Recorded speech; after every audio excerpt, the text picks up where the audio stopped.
Will the Houston Texans be able to survive when they go up to Minnesota?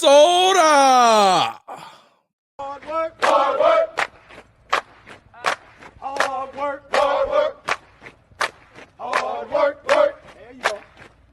Hard work, work. Everybody doing it right. Hard work, work, work. That's what you say. Hard work, work, work. Earn more pay. Hard work, work. Hard work, do it every day. Hard work, work. Get up out of 2:45. Hard work, work. To go and earn more pay. Hard work, work. Boots on and lace. Hey, what's going on, y'all? You're tuned to the Sports Talk with Big Sarge show. I'm your host, Big Sarge. Make sure you are following me on the app formerly known as Twitter at Big Sarge Sports with the Z at the end. Make sure you follow me on the Tick and the Talk at Big Sarge Media. And make sure you are subscribed to my YouTube channel at Big Sarge Media and read all of my articles at www.bigsargemedia.com. What's going on, y'all? Good morning. Hold on, let me fix this. All right, there we go. Hold on, can we still see that? So, I ain't gonna even lie, y'all. Sometimes I just sometimes I'll cut the camera on before the show even starts, and I just look at me. Like, listen, y'all know I'm a Dallas Cowboy diehard fan, right? And the one thing that I loved about the Dallas Cowboys is when T.O. was there, and what T.O. used to say, I love me some me. I love me some me, y'all. I do. And sometimes I just find myself like, I wonder what it'd be like if I wasn't me, who would I want to be? I'll tell you one thing. I would not want to be this guy right here. Welcome to the show. Hey, how y'all doing? How y'all doing? How y'all doing? Hey, It's early.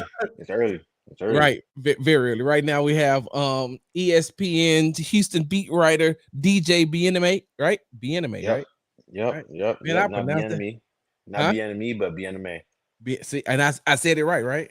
You said it right. You said it right. You said better than Jonathan. Jonathan, he be saying it wrong. What do he call you? Bien-Aime. Bien-Aime. Well, you know what though? You know our good friend Kelly Eco. Mm-hmm. I called him Iko for like months before he finally said, "Hey, bro, my name is not Iko, it's Eco." And I said, "I'm from Texas, bro. How you think we?" Listen, I would say the same thing, bro. I'm from the South. How else I'm supposed to? How else we supposed to say it down here, DJ? I mean, say it the way that, the person pronounces it. Once again, you tuned to the Sports Talk with Big Sarge show. I have DJ Bien-Aime from ESPN, one of the most, and DJ, I said this on yesterday because I was talking about the Bryce Young situation, and I was telling them about you and I and Jonathan, and what we were just having a discussion about the whole thing, and I said that one of the things I've told you this before, and I'm not just saying this because you're on the show, you definitely know and have heard this before, man. You're like one of the most brilliant football minds I ever met in my life. I call you the football Rain Man.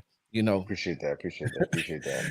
You're a football savant. I was telling them about yesterday when you started telling me, yeah. And in the Super Bowl, Jimmy G did this on 3rd and 7. I was like, how do you even remember that? I can't even remember what I had on last week, bro.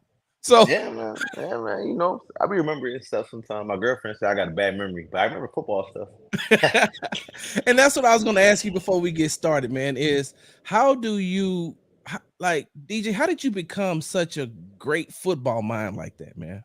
I mean, I played a little bit in college and JUCO and stuff, but I always just followed it in depth. And once you get access to all 22s, and then like, I asked a lot of coaches and front office guys around the league stuff. So like I'm able to learn off of them. You know what I'm saying? Like I don't try to, watch and then put my own interpretation into it. Yeah. I try to just ask the people, and that's what allows me to learn faster versus like seeing something and then like trying to put, your own, you know, description of it when like it might be something completely different. And Yeah. again, like, you're able to learn something way more because they're gonna be able to go like them just speaking on it like on a surface level is deeper than anything that I presented it to them with. So if when they get just them going to surface level, it's gonna be quick and easy for them. But that's gonna only enhance and further my knowledge. You know what I'm saying? Yeah. Um. So yeah, no, I just I enjoy the game of football. I love, the X's and O's aspect of it. And again, like it just tells you what to expect. You know what I'm saying? Like I knew that the Texans defense was for sure going to give Caleb a lot of issues. I knew that they had a lot of issues in terms of interior pressure. How they blocked it up, corner last week against the Titans. They struggled with a lot of stunts, a lot of game up the middle, and obviously they're at tackle spots. We're gonna be able to hold up against Neil and Will, and all that was also because Caleb still kind of plays slow. So when you do the research, you'll be able to tell, okay, this what could happen this week. You know what I'm saying? So, Yeah. um, you know, it helps me do my job. I'll say that. You never wanted to be a coach?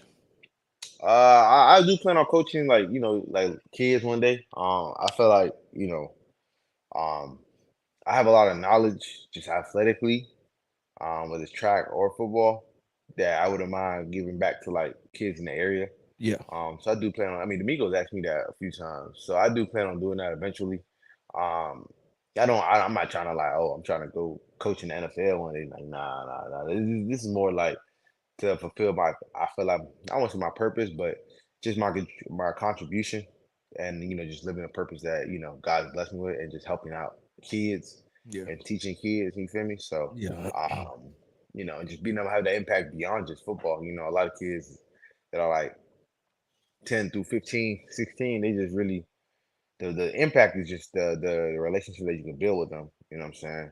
That can carry them for the rest of their life. You feel me? So for me, that's more or less what like I'm interested in. So I think starting next year, whether it's spring, fall, I for sure be coaching somewhere. We have ESPN's DJ Bien-Aime joining us today on the Sports Talk with Big Sarge show. And DJ, we're going to get into. I want to get into some of these things that with the Texans as far as the last game they played against the Bears and also the Minnesota Vikings. But I just want to stick right here, right quick, because I'm talking to you and I've been around you enough, man. I mean, I remember there was one day in training camp, you was like, "Yeah, man. Oh, that's the Miami offense from 2002." And I was like, "What, bro? Just say Brevin went in motion, bro. That's all. Look, just say Brevin went in motion." I, Right. I'm like, DJ, when you like when you're watching these things, because the questions that you ask coach, you ask him a lot of questions that, I mean, sometimes I feel like, bro, are you in the meeting? How do you know that they're running cover for a too high safety and this one's going to come down into the box? But if he sees the pre-snap read, he's not going to come all the way down and it's going to activate the other cornerback to slide over just a little bit. And I'm saying to myself, hey, DJ, just asking what kind of defense or what kind of offense he's going to run. But no, but I learned a lot from that. So before we move on, this is the question I have to ask you though. How much does that help you when you playing Madden?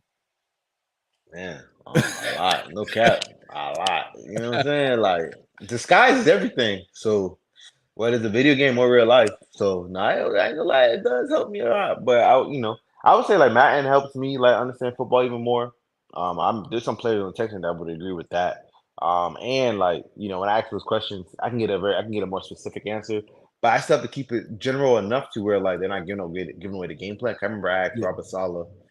It's probably week 2, 2021. The Jets are getting ready to play the Patriots. The Patriots just lost to the Dolphins, I think 17-16. I think the running back fumbled like on the 5 yard line when they were about to go in, and Xavier Howard scooped it. But Mac Jones in that game threw for like two something. I think like maybe like 273, something like that. Uh-huh. But a lot of ding and dunks. I remember asking Robert Saleh that Wednesday, hey Saleh, so since Mac Jones average air yard per attempt was like 3 point something. It's pretty low that week, but he was able to get a lot of yak. I was like, what's kind of the difference? What's the game plan when like you're facing the guy that do you try to take the deep shot away? Do you creep up? Blah blah blah. And then like I can show you a video. He just started laughing. Yeah. And they just like we're just gonna try to do our job to slow down Mac Jones. But I always remember that. And he always respected that because he knew like my questions are rooted in football. Yeah. So when I asked that, he just laughed. And that's how I learned, okay, if you're gonna ask stuff like that, you gotta like frame it in a way to where like you can still make it general enough to where like they can still generally answer your question. Um, so yeah. Yeah. On Sunday night, the Houston Texans defeated the Chicago Bears by a score of 19-13 to improve to 2-0 on the season. DJ, let me get some of your thoughts from that game. I would say that the defense obviously played extremely well. 36 pressures on. I think Caleb had 43 dropbacks. I think that was phenomenal performance. In that aspect.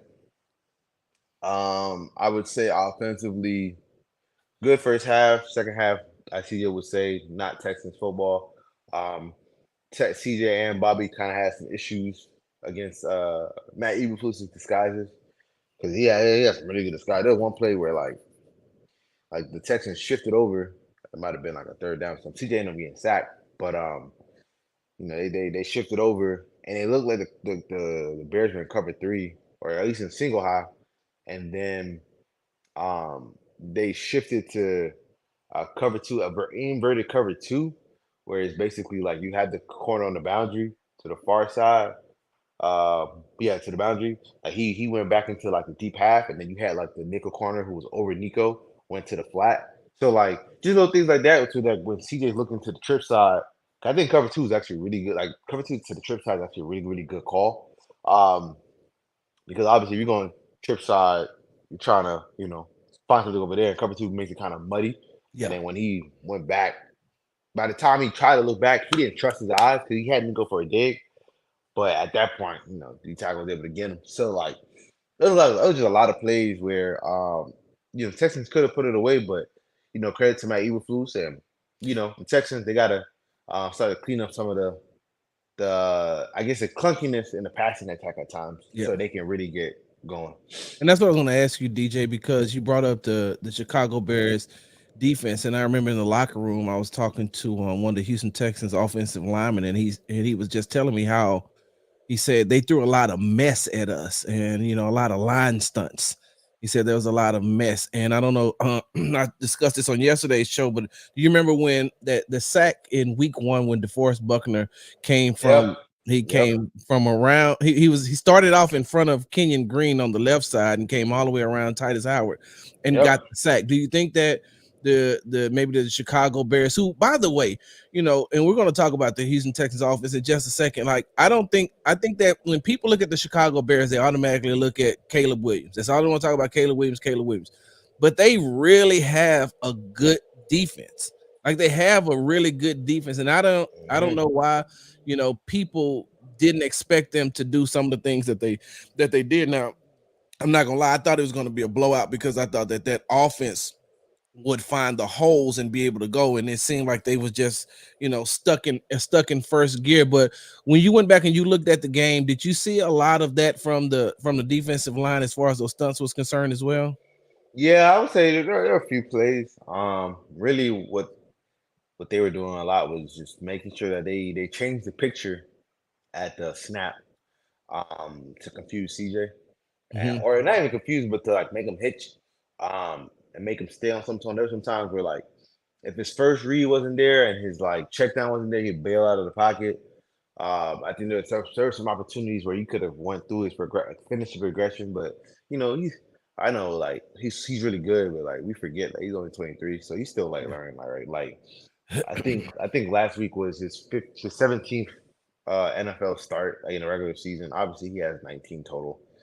Okay, 15 in the regular season last year, and obviously 2 in the playoffs and 2 this year. But Yeah. that was the 17th regular season start. So he's still learning all that. You know what I'm saying? So for me, nothing necessarily to be overly concerned about. They face a real defense. The Colts don't have a real defense. Um, so they're able to cause some issues. You know what I'm saying? So Yeah. even the Colts in the passing attack caused some issues, because they were able to disguise like last minute and like switch up the picture, um, and kind of make the picture a little bit muddy for CJ, which is why like having Joe Mixon is so huge. But if they miss him this week, it could be some tough sledding.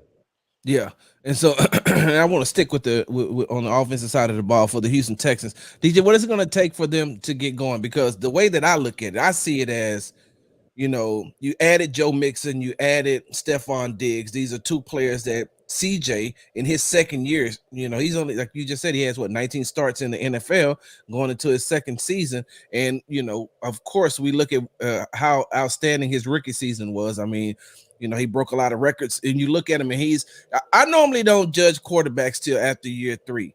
But after year one with CJ, I'm like, okay, barring any injuries, like all he's going to do is keep rising to the top. I mean, he's going to make his mistakes, of course, but he's going to keep rising to the top.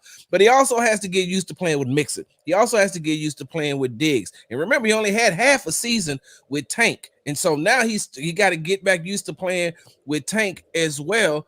You look at Bobby Slowick, yes, what he has, all those weapons on paper looks great. Training camp looks great. But until you go out there and do it and put it into action against another team, against another defensive coordinator that's trying to stop you, against another, defense that is designed to stop whatever you're trying to do, I just feel like it's going to take some time. But what do you feel like it's going to take for the offense to get jump started? Yeah, so I would say we could have passing attack. I will preface and say that passing across the league is down, and a lot of it is because a lot of teams. It's a factor of a multitude of things, but obviously, more teams are running way more too high, so that's taking away the big play, um, which makes running the ball more effective. Which I think the running back market actually will come back around now, because if you go sitting too high, you're going to need a running back that can legitimately exploit that.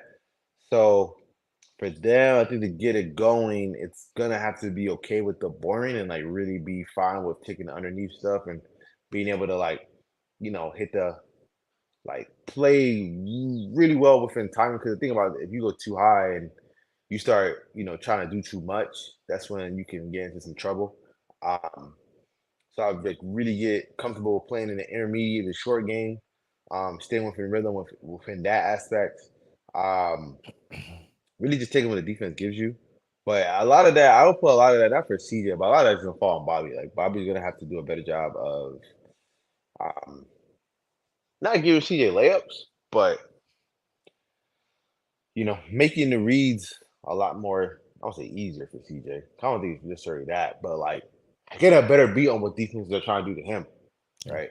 So then CJ can play more on rhythm, more on schedule, be able to get the ball where it needs to go. This one you kind of need your offensive mind to get you some layups. Yeah. So I think that's what's mainly going to be about in that aspect. Because if Joe Mixon doesn't play this week, then it's going to be tough sledding because Brian Flores is going to have some very, very exotic blitzes and some exotic disguises and going to be using Harrison Smith as a chess piece, where there's going to be some time where Harrison Smith is right outside the outside tackle. And then once you say hike, he's going to be at the deep hash. You know what I'm saying? So it's good. I think a lot of it starts with Bobby. Yeah. And then goes to CJ when it comes to the passing attack. In that regard. So and another too, like stop using Tank like a gadget player and like use Tank like an actual receiver. Yeah. Consistently. You know what I'm saying? Like design constant to get him open too. Mhm. Because usually a gadget player like that's not, he's not Trey Archer or like Yeah. Tavon Austin or something where you got us on where you get him the ball, Mhm. So I would say, trying to find ways to you can get Tank the ball underneath and let him try to go and create and do something, you know what I'm saying? So that's kind of where I'm at. In that regard, it's just more okay. Especially Bobby trying to get CJ more layups and being able to combat the too high low. Yeah. And so now DJ, you've seen, right? Here, I've been cordial. I've kept a nice tone. I haven't. I had. I've engaged, and we've had these. This great back and forth. But now it's time for me to go ahead and let these people see a little bit on how we actually operate sometimes behind the scene. DJ, first of all, let me say this, man. There's no possible way that I'm going to look at a Minnesota Vikings team led by Sam Darnold and say, oh, yeah, they're going to beat the Texans. Sam Darnold, DJ, the dude who went in the locker room would be like, oh, man, yeah, F them. They cut me. They should have cut you. You're horrible. You fell for that? You're horrible. Fell for what? He never said that. What? In the locker room? He never said that. Okay, so what did he say? He didn't say that. That was just a tweet saying that. Like fake news tweet. Okay, so fake news tweet. Okay, even if he didn't say it. You got bit by a troll. Hey, listen, I always get bit by a troll. I'm gonna have to tell you this story tomorrow about I got bit by a troll and with the Houston Rockets. Anyway, DJ, there's no possible way I'm looking at Sam Darnold and saying to myself, oh yeah, he can definitely. Oh, they're gonna puppy. There's no possible way that I'm looking at a team led by Sam Darnold and saying, Okay. oh yeah, they can beat the Houston Who Texans. who you think a better team, the Niners or the Texans? Fully healthy. Yeah. Fully healthy, I will give it to the 49ers. All right. They just But beat they them. weren't healthy on Sunday. They were missing one player. They were missing the most. They were missing the best player on their team. He's not the best player on the team. Trent, Nick, and Fred are better than Christian McCaffrey. But Christian McCaffrey was offensive player of the year last year. Fred DJ. is a better player. Nick Bosa is a better player. We Trent just Williams looked is a better at it. He player. almost had 2,000. He had 2,000. Trent is a better yards. player. Nick Bosa is a better player. Fred Warner is a better player. No I get way. what you're saying. Christian more exciting, but those guys are better players.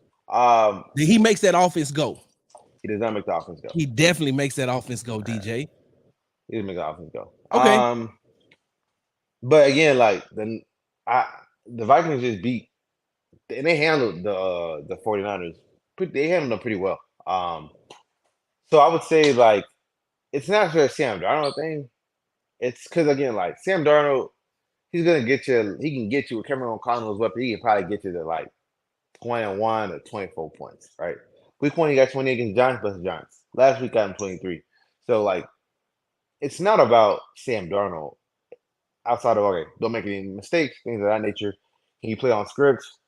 Stay within the system, stay within the structure. Don't make any bonehead decisions. It's really about can your defense. I mean, can the Texas offense handle the Vikings defense? That's where the discussion starts, and that's where it ends, right? It's about that. That's going to be the determining factor in this game. Is can the Texans offense be able to get 24 to 27 points against this defense led by Brian Flores, along with a defense that has, two former Texans in Blake Cashman and Jonathan Gennard. You got Harrison Smith. You got Ivan Pace. You got Stephon Gilmore. So like there's some guys on that defense that you got to prepare for. You're going to prepare for a lot of zero looks that could be zero, but then turn to Tampa 2. You got to be prepared for some of the zero looks that could just be zero. You got to prepare for some of the zero looks that could then they do this one funky thing where like you'll have Harrison Smith by the line of scrimmage, right? And then you'll have the safety back here. And then once about to snap, they'll both switch. And now when you hike the ball, you saw Harrison Smith right here, but now he over here. Now you got the safety over there, and that may be a completely different coverage than what you think. Or they might have that look and then go to inverted cover too. So it's more about can the Texans offense handle a lot of the disguises that Brian Flores and them are going to throw at you. Hold on, DJ, but how? Okay, so if you have an ineffective quarterback, if the Texans defense is getting to the Minnesota Vikings offense and they're making Sam Darnold 3 and out or making him turn the ball over, at some point, if you got that defense on the field too long, they're going to get fatigued. And once they get fatigued, then you still got to try to stop Nico, Tank, Stephon, and CJ. So, and I'm not even going to count Joe Mixon. Or look, I put it like this: they got Blake Cashman over there. We know that Blake Cashman is not good in coverage, and so they can make him. He is good in coverage. He is not good in coverage. Yes, he is. No, DJ. We both watched him last year. I wrote a story on it. Blake Cashman actually was good in coverage last year. So hold on. In the whose job was it on that last play? Whose job was it? Was it the play against it was the play against the Colts. Wasn't that his assignment? But that was a schemed up play to where you had the receiver run like a pick play. So no matter what, the linebacker couldn't get over on there. I get that. I get that. There is no way a linebacker can defend that play. It's a schemed up look because you have the running back going in the flat and you have the receiver kind of run like a slant pick play. So no matter what, either you go under or you have to go over, because if you go under, you're not going to get there. And let's say he catches the ball, now he's streaking down the sideline. But if you go over, you can at least be able to still make the tackle. Because if you go under, you have no shot. So I don't think that's a fair play to put on Blake Cashman. Man, when I watch, no, DJ. When you talking about the fourth down play, right? Yeah, I'm talking about the fourth down play, and I'm just using that. But if he takes a different angle, he can make that play a little. listen, if he takes a different angle, How if it's going into he the didn't get picked flat? though, DJ. No, I'm saying, did he? It's the design of the play to where he might not get completely picked, but still, like you gotta race over. It's too much ground to cover where the pass is just right there. So I'm not gonna blame him for that, and he didn't catch it, so it's fine. But Blake is fine in coverage. He's not a liability in coverage. That's one. Two, um, um, I get it. The defense will get tired, but we saw last week the Bears defense out there a lot. Turnovers, short fields, all that, and they still didn't let them score over 20. So if they can't run the ball, it will be a long day. If they can't run the ball, it will be a very long day. What, DJ? They would have had what 26 points if they don't fumble inside the red zone. Like a lot of times that a lot of things that happened on Sunday night was the fault of the. It wasn't the fault of the. I mean, it wasn't a lot that the defense was doing. Don't get me wrong. Now, I'm not taking nothing away from the Bears defense. They played great, but I mean, when you have over 100 yards in penalty yards, when you have big plays called back because of penalties, when you fumble inside of the red zone, like those are the type of things that you got to go back and you can look and say, okay, this ain't have nothing to do with the defense. This had everything to do with what the Texans were doing. This has everything to do with what, losing the ball. You don't look Cam Akers fumble. If he doesn't fumble, you telling me that they don't score. I'm thinking that they score a touchdown. Now I know hindsight is 2020, so I get it. We can't say that they would have scored a touchdown. The Bears could have stopped them. I understand that. But what I'm saying is that when you look at the Texans offense, like they're due for a breakout here pretty soon. And I can see it being against the Minnesota Vikings because I don't trust Sam Darnold. And we keep talking about the 49ers. But Sam is a better quarterback than Caleb Williams right now, though. They only blitzed him. They blitzed him less than 10%. They didn't blitz Sam Darnold on Sunday. They didn't even get a lot of quarterback pressures on him, which is what the Texans strive on. Because the Vikings have a good offensive line. That's a fact. They have a good offensive line. They have a good play call that can mitigate the pass rush by being able to scheme some open looks. And blitzing Sam, since he's a veteran, might not be as effective as blitzing Caleb, right? So again, like I know we want to make it a Sam Darnold only thing, but it's not just Sam Darnold. Sam Darnold, those weapons with that play call, with that O line, with Aaron Jones coming out of the backfield, right? And then on the defensive side, like the Texans, they could have whatever, shoulda, woulda, coulda, but they had the ball 8 times in the second half and they only scored 3 points. Yeah. So like we can't talk about the Texans offense yet. Like they're just well-oiled from a passing standpoint. Like they're just and mixes the play. Like they're just well-oiled machine that's bulletproof. They're not yet. I think they will become that. But I think that Brian Flores has had success against this scheme specifically, whether it's against Sean McVay in the Super Bowl, whether it's against Kyle Shanahan in 2020, where the Dolphins went up to San Francisco and beat the pissed living out of them. It was like 43 or 41 or 13 or 19 or something like that. Then the week later they played the Rams and they undressed Jared Goff and this offensive scheme. You know what I'm saying? Like then last year when they played the Minnesota and they played the Vikings, or not the Vikings, the Niners, they gave them their first loss. This specific scheme, and again, like he's given Matt LaFleur some issues during his tenure there. Obviously, like the second time around, Jordan Love and them, they blitzed them and they obliterated that scheme. But again, like this scheme can't. And I remember, like and again, like obviously Zach Wilson is caca, but in 2021, right when it was still a Brian Flores-ish scheme, right, or defense, they had Zach Wilson in hell. You know what I'm saying? And it wasn't even like specifically the quarterback, but it was just the scheme not having too many answers. Like Brian Flores is a really good DC, so like yes, I'm not saying the terrible Vikings head coach. He's a terrible head coach, but I'm not saying they will win. I'm just saying it's gonna be a very, very close battle. It's gonna come down to who makes the play down the stretch. You know what I'm saying? And don't get me wrong, DJ. I'm not taking anything away from that Minnesota Vikings defense. I mean, I know they got our guy over there, Jonathan Grenard. They got Blake Cashman over there. I like Blake Cashman. I like Harrison Smith. I feel like he's one of the most I don't think that he gets enough credit. I mean, they give him credit, but I don't think they give him enough credit on the things that he does on the field. So I'm not taking anything away from that. This is where I look at it as.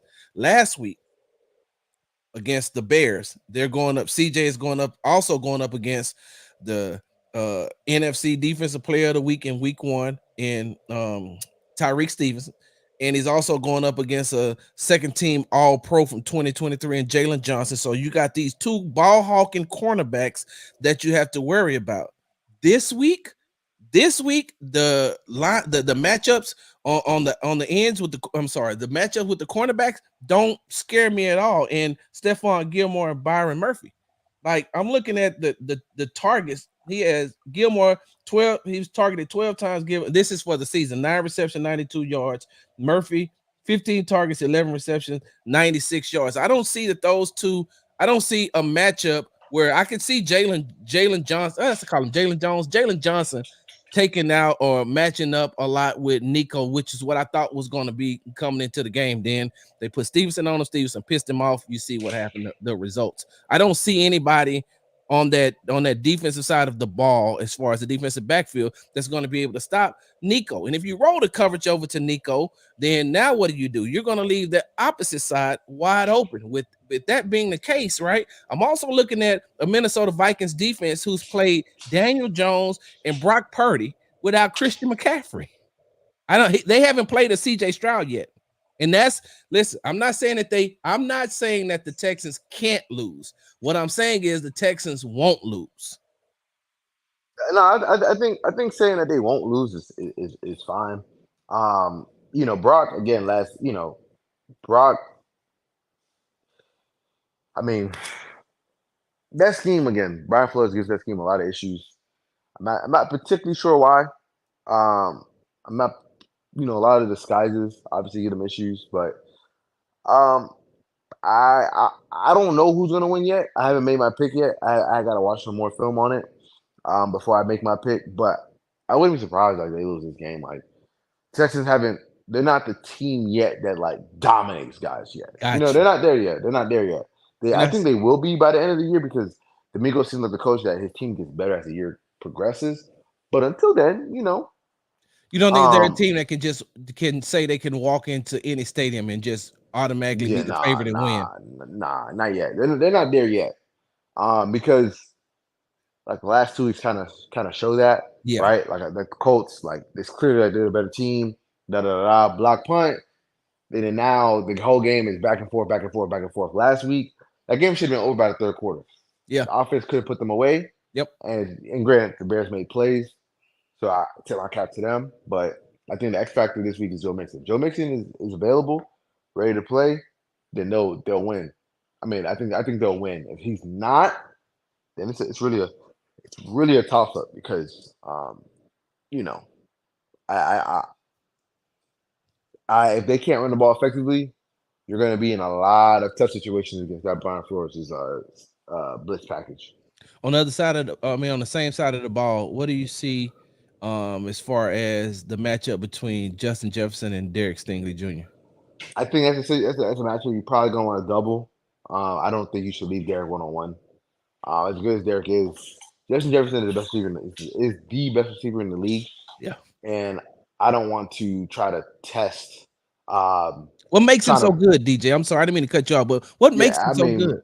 He has the speed, he has the lateral quickness, he has the hands, he has the twitchiness, he has the separation. He is good at getting out of the break. He has tough hands. Like there's literally like every other receiver that's in that class, I can find a flaw. Like Tyreek Hill, if you get hands on him, you can shut him down if you get hands on him. Justin, there's like literally nothing you can do that's going to. You have to basically the only way you have to anticipate all his routes, like what Darius Slay did on Monday night in Week 2 in 2022. He anticipated all of his routes. So like you basically got to find like a tail, but outside of that, like that's your only hope. And even then, like you're still kind of guessing at that point. But that's the only guy I've seen like really shut him down. But yeah, man, like I wouldn't have Derek one-on-one against him. I don't even know if I would have Derek follow him unless you're gonna give him safety help. In reality, what you'd be better off doing is letting Derek follow the number 2, whether it's Jordan Addison if he plays, and then double Jefferson on the outside. But even then, Kevin Collins gonna find ways to keep him open and things of that nature. So yeah, man, like I wouldn't I wouldn't leave Derrick one on one against Justin Jefferson. Y'all know I'm a big Derrick guy, but I wouldn't leave Yeah. one on one against him. He's Nah, just a no walking shot. mismatch, man. I like, and Yeah. I agree with you. You know, I used to have Devontae Adams as the number one receiver in the league, but I mean, man, you ain't lying. Justin Jefferson is one of those guys, man. That as soon as he walks on the field, you like, damn, that's a walking mismatch for real. And even, yeah, You hear that, man? yeah. Even the play where Sam Darnold threw it out of from the 4 yard line, threw it out of his end zone or whatever the case may be to him, like he beat two people on that play, right? Yeah, he beat two people. He got behind two people. I'm saying, like, no flaws in his game. Like, he has everything you can imagine at that position: the height, the speed, the shiftiness, the twitchiness, the hands, the yak.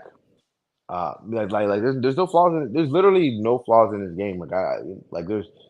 I've never seen him not show up in like big games either, right? Like I've seen Tyreek Hill like not show up in big games enough to where I'm like I could say that's a flaw. So Yeah. Would you if you were the defense coordinator for the Texans, would you play Kalen Bullock more in this game over the top? that's a good question because you have to worry about what Bullock, um, you know, He's still his young. he's still young, and I think Kevin O'Connell could exploit that youth. Um, but I think you gotta play him regardless. You know what I'm saying? So I would say, yeah. To answer your question, yeah, that's something you gotta worry about. But to answer your question, yeah, because he can make plays on the ball. You know what I'm saying? Yeah. So might as well get the young pups out there and let them take their licks and wounds. You know what I mean? Yeah, because I feel like Kevin is going to try to definitely exploit wherever Jimmy is, and so that's what. Hey, look, that ain't no shot at Jimmy, man. But I mean, we've seen That's real. we've seen some plays, man, where and if you can scheme it up to where now Jimmy got to play the over the top help. I mean, that's one of them things where you may have to have Caleb playing over the top of Jimmy, over the top of over the top, man. DJ, I thank you, man, because I know you, like I said, I thank you for your time. I know you got a lot to do today. I know you got a lot to get to. Tell the people where they can find you at. Y'all can find me on the app formerly known as Twitter. You can find me at DJ Bien-Aime. And if I work at ESPN, go read my story last week about CJ.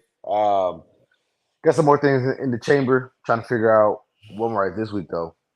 I have a couple options, but I got to talk to my editor about that. The He feature real story on Sam Darnold.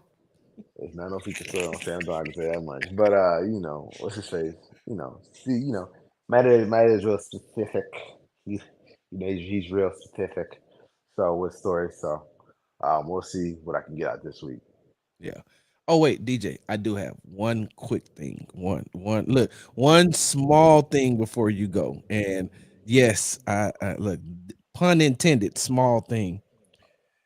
Carolina Panthers did the right thing by, hey bro, stop it. I already know where your mind was going. Hey, Carolina Panthers did the right thing by benching Bryce Young.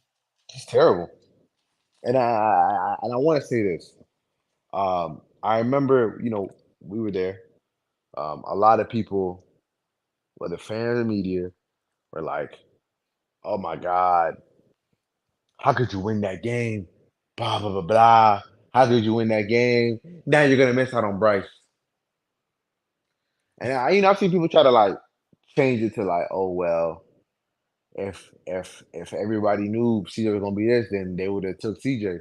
But they didn't. Yeah. And the point was like, you can't like. I always find like the lose the last game discussion so stupid because players and coaches are not going to go and lose the game, right? Especially a guy like Lovey, especially the players, they're not going to go out there and try to lose the game. So wasting your energy on that discussion, knowing that no matter what you say, no matter what's discussed, it's not going to happen where they're just going to tank and not try to win. Wasting all your energy on that is stupid. And on top of that, it still worked out in the end because you got CJ, right? Yeah. Like, so Bryce was always a red flag. He was 5'10, 190, didn't have a big arm, wasn't athletic like Kyler Murray. That was always destined to fail. And I think that the NFL kind of, because to be fair to the Panthers, like a lot of teams have Bryce Young on their board. So the fact that I didn't think it'll implode this fast. I thought he'd be solid, but him imploding this fast is shocking to say the least. Yeah, man. And I spoke on this yesterday, and I'm just like, that's cool. I get it. You're right, and I've even brought up because I started with the point that of what you made about his stature, his physical makeup, and I said, but I mean, like if you take the top 5 quarterbacks in the league right now and put them on the Carolina Panthers, they would win what 7 games, maybe 6. No, not 7. 7 is way too much. Maybe 5 because they have. I think if you put Mahomes, Josh, Lamar on those teams, they'll probably win like 9, 10. They won't Maybe win 9 or 10, not with that roster that they have, DJ. they're gonna win this weekend. Who they play this weekend? They play the Raiders. No, they won't win this weekend. They're Why? not going to beat the Raiders. Why? Max Crosby line to have a Hutchinson, Aiden Hutchinson type game. What do he have? 4.5 sacks. This past week. He may have one of those type of games against Andy Dalton. What they call him? The big red machine, the big red. The red rifle pistol, whatever. something like that. I mean, No red possible rifle, way, the red DJ. rifle. No possible way. All right, We're gonna say so. Hey, we'll sit here in the afternoon. All right, thanks again, man. I appreciate it, DJ. No problem. All right. All right. That was DJ Bien-Aime, the ESPN Houston Texans beat writer right here in covering your team. And I was glad that I was, able to have him on today, able to pick his brain, able to see what he's seen on last week against the Chicago Bears and what's going to go on this week with the Minnesota Vikings. And so, we went through that game and we'll talk about it a little bit more. The Houston Texans have an off day today, so we'll talk about that. Talk about their matchup a little bit more. On yesterday, I got coaches early observations on the Minnesota Vikings, and I'll put that out a little bit later on my social media on my on X. Yeah, I can't, y'all. I cannot not call it Twitter.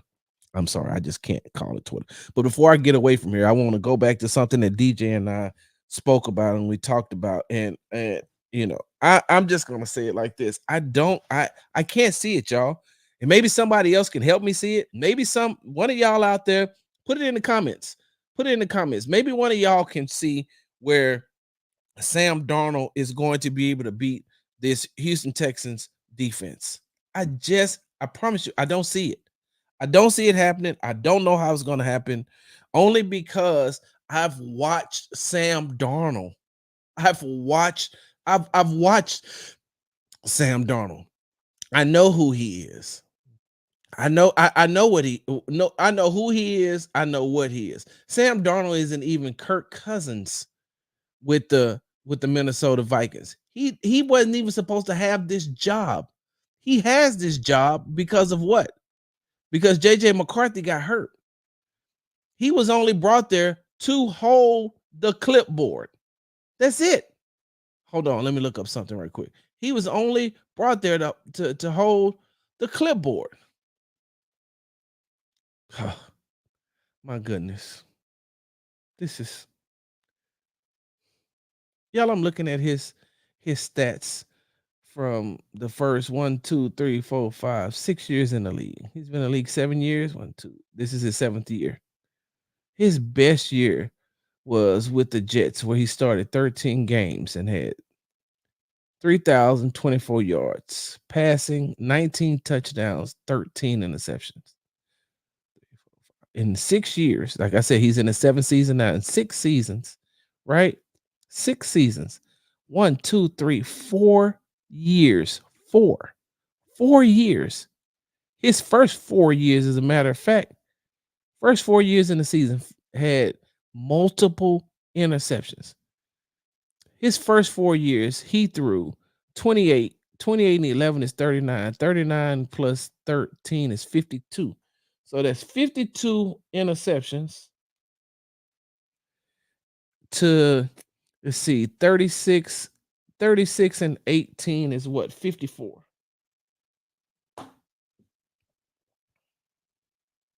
His first 4 years, 54 touchdowns, 52 interceptions. I haven't seen anything from Sam Darnold that lets me know that he's going to be highly effective against that D'Amico Ryan led defense. I don't. Hold on, let me put this up. Hold on. Vikings will win because Bobby Slower play calling will keep them in the game trying to force the run. I don't believe that. I disagree. I don't know what you're. I disagree with that. Let's see what Mo Beasley, because Mo Beasley been dropping. I'm a little worried about the defense being able to guard the running backs coming out the flats. I'm not. Mo Beasley, I think that they can handle that. I don't think that they have. I don't think you're looking at trying to stop a Saquon Barkley or trying to stop a Christian McCaffrey coming out of the backfield. Let me see what Lou G said. What up, Lou? Nobody has got after Sam Darnold like we're about to. And that's, yes, let me put that right back up. Lou, that's exactly what I was talking about. That's exactly what I was telling DJ. Now, I get it. I get it that the Vikings beat the 49ers. And I get it that the 49ers have, a really good defense and have had really good defenses in the past. But they only blitzed him 9.4% of the time. They only blitzed him. They didn't even really get any good quarterback pressures. And I know that DJ said that, that they have a good offensive line, but their left tackle has already given up 8 quarterback pressures and a sack. The left. And it doesn't matter who's coming from that left side. It is either going to be Will Anderson Jr. or it's going to be Danielle Hunter, because they switch them in and out. I just don't see it. I don't see it. I don't see that I don't see Sam Darnold being able to do. Now, I'm not saying that. I mean, anytime you have Justin Jefferson on the field, it's going to always be one of those things where, it's always going to be one of those things where at any point in time he can bust open the game wide open with a big play. And we seen in week 1 that the Texans are, success. Y'all know what I'm trying to say. They can be had. I can't get that word right now. I got 2 words I got to get together now. They can be had when it comes to big plays. And so, yes, Justin Jefferson can do that. But when you look at it, if you don't give Sam Darnold the time, and that's what I'm banking on. Now, if the Texans don't rush him, if the Texans aren't allowed to get, if the Texans don't get pressure on him, of course, Sam Darnold is going to eat him alive. Because if you look at his stats as far as being under pressure, and with no pressure, he's amazing. Now, here's the thing that I looked at, and that's what I wanted to talk to. So when he gets outside of the pocket, he is 8.2. He only is completing 8.2% of his passes, 2 for 4 complete, 2 for 4 in completion, 8 yards. So what I feel like is that the Houston Texans are going to flush him out the pocket, and when you flush him out of the pocket, then that's when Sam Darnold tends to make the type of mistakes that the old Sam Darnold makes on the defensive side of the ball, right? I'm not taking anything away from the Vikings defense. I know that the Vikings play good defense, and just like DJ said, Brian Flores is one mastermind when it comes to calling defenses. I know how much praise and how much credit that they give D'Amico Ryans, and well deserved, but Brian Flores is that as well. Brian Flores, who could have potentially have been the head coach of the Houston Texans. I mean, he does call hell of a defensive schemes. He does call he calls a great defensive game, but my problem is, and the same thing, and this is what I was telling DJ, my problem is you schemed up games against Daniel Jones in week 1. You schemed up games against Brock Purdy, right? And Kyle Shanahan, right? And week 1, yeah, you throw a running back there. He's going to do what he needs to do. But against Brian Flores, you're going to also have to have, a running back like a Christian McCaffrey who can run and catch out of the backfield because to help the quarterback. When it comes to the Houston Texans, you don't need that because you have a top 5 quarterback in CJ Stroud. And so, yes, it can look great against the Giants. It can look great against the 49ers without Christian McCaffrey. But as long as number 7 is taking snaps for the Houston Texans, you're like you got to make sure that you're on your P's and your Q's. That's it. And that's why I don't listen. And I'm not, like I said, I'm not taking anything away. I'm not taking anything away from the Minnesota Vikings. But if I'm looking, even if I'm looking at the NFC North, and if everybody's healthy, if Jordan Love was healthy with the Packers, right? If he was healthy with the Packers, I would have, I would still rank them this way. It would be the Detroit Lions, it would be the Green Bay Packers, and then it would be the Minnesota Vikings. And then after the Vikings, I mean, of course, we got the Chicago Bears. But I don't even have them as a top team in their own division if everyone's healthy. Now, even if they're healthy, even if they got JJ McCarthy, I still don't see them leapfrogging the Packers or the Lions. And so when you look at that, right? You look at that and you look at this team, you look at this scheme, and I'm saying to myself, it just look, I don't see it. I don't. Last week, just like I told DJ, last week you're going up against probably 2 of the best cornerbacks, 2 of the best defensive backs in the league in Tyreek Stevens and Jalen Johnson with the Chicago Bears. Like, these guys are elite. Like, these are elite cornerbacks. I don't see that with Stephon Gilmore and Byron Murphy. I don't see that coming into this game. And if I feel like if they can be exploited, that's where it's going to happen. Now, later on, maybe today, maybe on tomorrow's show, but later on, we're going to talk about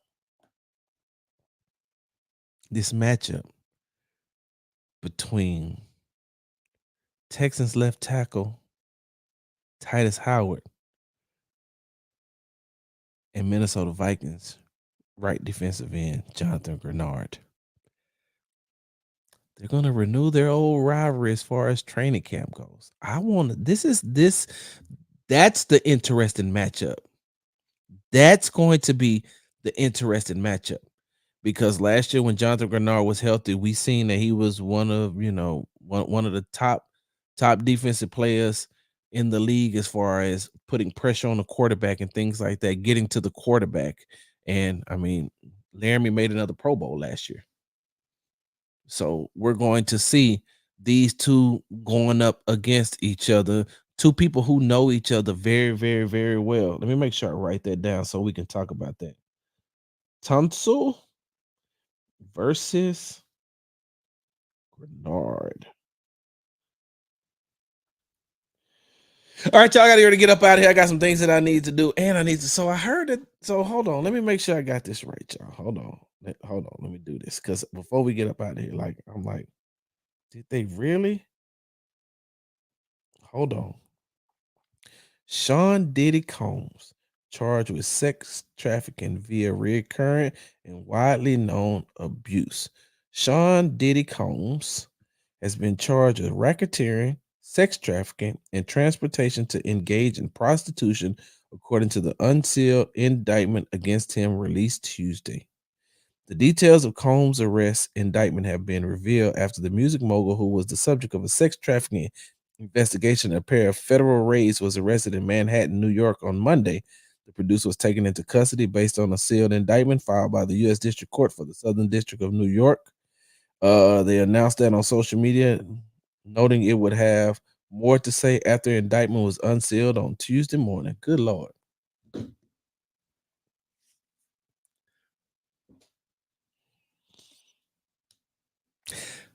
I got a question. If all this stuff comes out and it's true, right? If all this stuff comes out and it's true, Hey, y'all finna stop listening to any of Puffy music? Hold on. Y'all finna stop listening to any? Y'all gonna stop listening to anything Puffy's done or produced? You know, kind of like everybody did R. Kelly.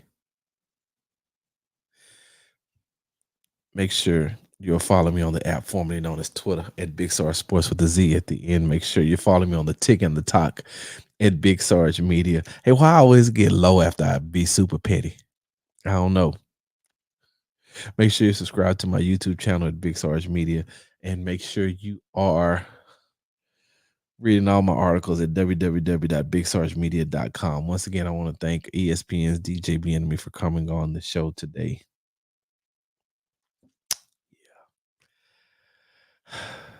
Take that. I'm out. Hard work, hard work. Hard work, hard work.